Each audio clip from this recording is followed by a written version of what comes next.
Bonjour à toutes et tous, ravi de vous retrouver pour le nouveau concert Ciné Trio spécial John Williams.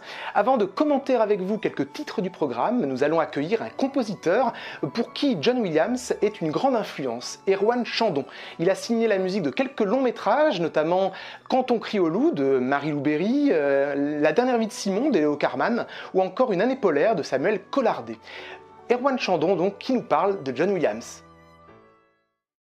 Bonjour, je suis Erwan Chandon, je suis compositeur de musique de film et comme beaucoup de compositeurs de ma génération, j'ai été influencé pendant toute mon enfance par le cinéma de Spielberg et donc accompagné toujours par les musiques de John Williams. Mais en plus des autres compositeurs de mon enfance, comme James Horner ou Danny Elfman ou Basil Paul Douris, pour moi John Williams représente autre chose, il représente la liberté. Je trouve qu'il est libre de tout mouvement musical et qu'il s'est affranchi de beaucoup de choses. Il s'est servi de beaucoup d'influences du passé pour les faire siennes et ensuite pouvoir avoir une palette énorme, musicale, mélodique, harmonique, rythmique. Il est complètement libre pour moi. Et à chaque fois que j'écoute une de ses musiques, ça m'insuffle ce sentiment de liberté et ça me montre que moi aussi je peux le faire avec une autre musique, avec des autres moyens, mais ça me donne cette espèce d'élan de liberté dont j'ai besoin pour composer de la musique de film. À chaque fois que j'écoute du John Williams, je suis sur une espèce d'autoroute de liberté et de musique.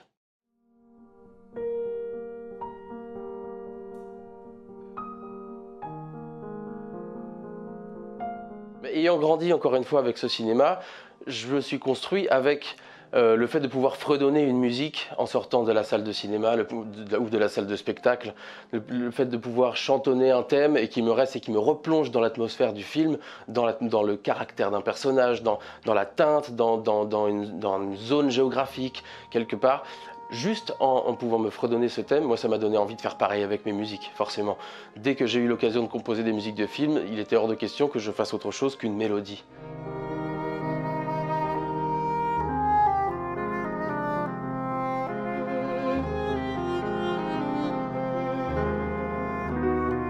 Alors le fait que John Williams soit pianiste de jazz à la base, lui a donné toute sa palette de couleurs, toute la palette de couleurs dont il a besoin ensuite à l'orchestre, sachant que le jazz est très riche harmoniquement et mélodiquement, c'est très créatif, lié à l'improvisation beaucoup.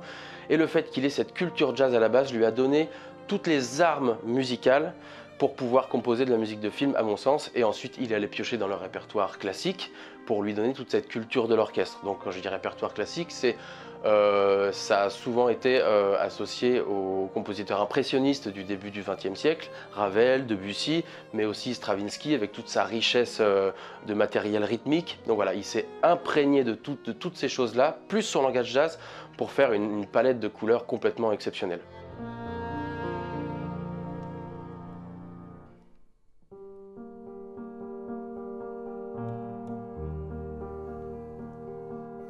Alors pour que vous puissiez comprendre ce que John Williams représente pour un compositeur de musique de film, c'est comme, imaginez que vous viviez avec quelqu'un qui sait toujours ce qu'il va faire à manger, toujours la bonne chose, la bonne idée du prochain repas à faire.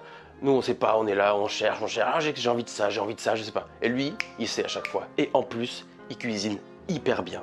À chaque fois, il met les bons ingrédients, mais non seulement la viande, le poisson et tout ça, mais si on lui demande de faire un plat végétarien, c'est nickel. Il a tous les bons ingrédients, le sel, le poivre, et en plus, il va chercher des choses auxquelles on n'a jamais pensé. Tiens, un peu de lait de coco, et c'est parti.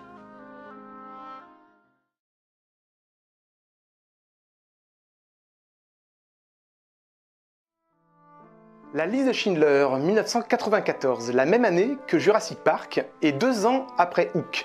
John Williams retrouve donc Steven Spielberg sur le versant plus sérieux et adulte de son cinéma. Il renoue avec la Seconde Guerre mondiale après L'Empire du Soleil, un 5e Oscar de la meilleure musique de film à la clé. Pour ce projet personnel et universel, le tandem rend hommage au peuple juif à travers une instrumentation adaptée. Le compositeur emploie quelques instruments évoquant la musique tzigane, notamment une clarinette funèbre et le violon soliste de Itzhak Perlman pour un thème mémorable. L'émotion est omniprésente dans le film à travers les notions de pardon, de rédemption, de courage et d'humanité. La partition se charge de cette dimension émotionnelle puissante tout en évitant les excès mélodramatiques. La musique conserve une approche pudique et respectueuse du sujet, à l'image du noir et blanc. Aussi, les 18 premières minutes du film n'ont pas de musique. Celle-ci n'est donc pas accessoire, elle n'intervient que quand son rôle est vraiment déterminé.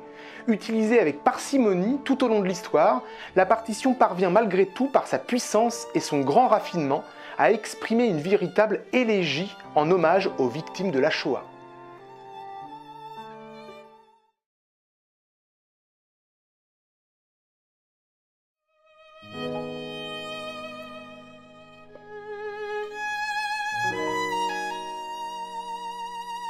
Alors dans tout le répertoire de John Williams, qui représente quand même plus d'une centaine de films sur 60 ans de carrière, moi il y a une musique qui m'a profondément touché, c'est la musique de Hook.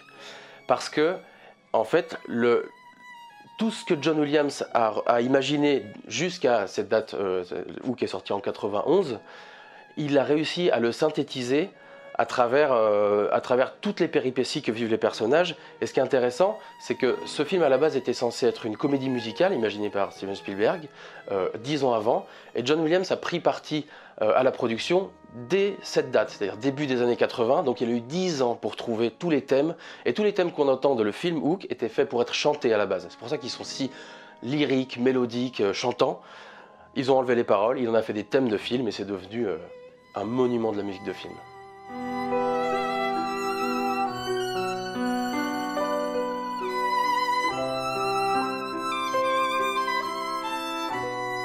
Alors ça fait partie du langage de John Williams, quand il veut faire référence à l'enfant, il a toute une panoplie d'orchestration, et que ce soit mélodiquement ou harmoniquement, il arrive à faire toute cette combinaison pour toucher en plein cœur notre petit enfant intérieur, et c'est là où ils se sont très bien entendus avec Steven Spielberg, parce que sur plusieurs films, on a cette espèce de relation plutôt complexe, souvent traitée avec beaucoup de finesse, entre le père et le fils. Là c'est le cas dans Hook, où on a Jack qui a une relation conflictuelle avec son papa. Le capitaine Crochet va essayer de prendre le rôle de père. Il y a encore toute une relation très compliquée et très subtile que John Williams a très bien souligné, à la fois par l'innocence de l'enfance, mais aussi avec des harmonies des fois plus tendues qui nous illustrent la complexité des sentiments qu'il peut y avoir dans cette relation.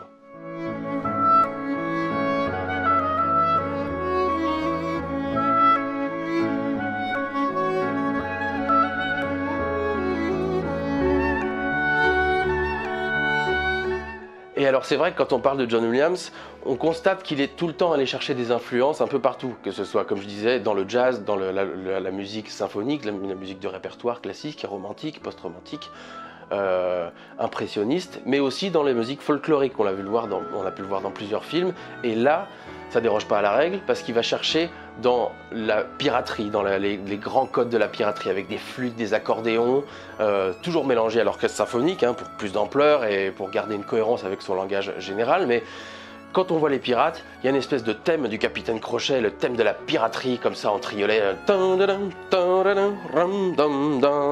qui nous emmène dans cette espèce de côté épique du pays imaginaire, et qui nous transporte encore mieux que s'il avait gardé juste un orchestre, entre guillemets, un orchestre symphonique, mais il a ajouté des éléments, des ingrédients, une petite pincée de sel, une petite pincée de poivre, et c'est parti.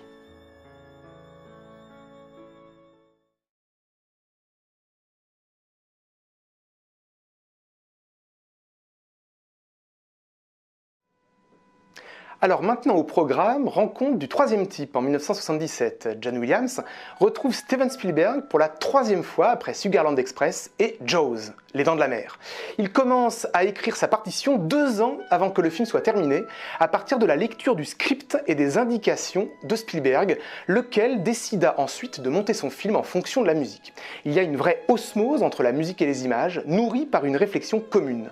La musique joue effectivement un rôle de premier plan qui nécessitait cette anticipation.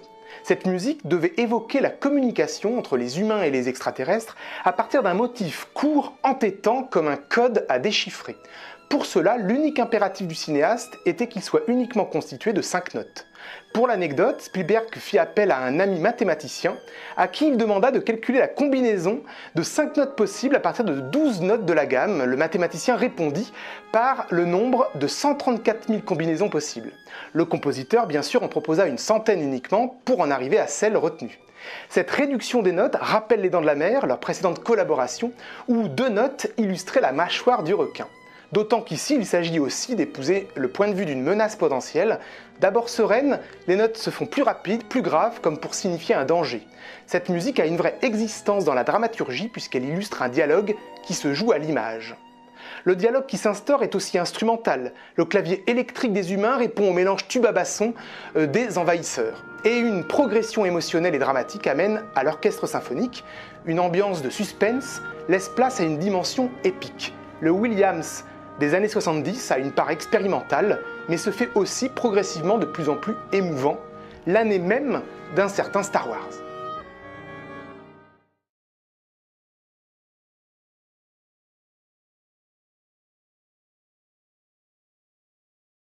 Minority Report 2002, la même année que le décontracté et jazzy Catch Me If You Can. John Williams, accompagné de Spielberg sur cette adaptation clinique de Philip K. Dick, un polar de science-fiction au rythme trépidant, avec un Tom Cruise poursuivi pour un meurtre qu'il va commettre. Comme pour chaque film, le compositeur détermine un univers musical propre. Loin des développements thématiques qui ont fait son succès, Williams prend comme référence la musique répétitive de Philip Glass pour marquer un sentiment d'inertie. Les personnages semblent ne pas évoluer, enfermés dans une bulle temporelle. La partition représente une humanité froide, soumise à une technologie qui les dépasse. On pense aussi au style de Bernard Herrmann pour Hitchcock, avec la répétition obsédante d'un motif qui instaure un climat d'urgence. Cette aventure futuriste marque un renouveau pour le duo Williams-Spielberg, avec une noirceur et une atmosphère anxiogène qui annonce la guerre des mondes et Munich 3 ans plus tard.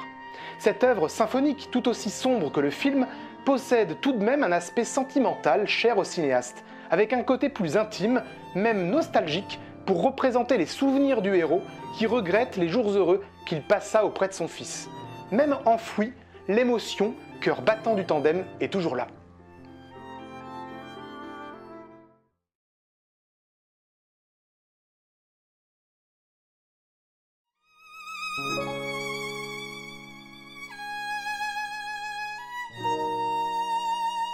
Alors pour finir, ce que je peux dire, c'est que à son grand âge, 89 ans quand même, il arrive encore à nous faire rêver avec des nouvelles BO tout le temps, à enrichir le répertoire des musiques de films de toute sa richesse, sa liberté et sa sagesse.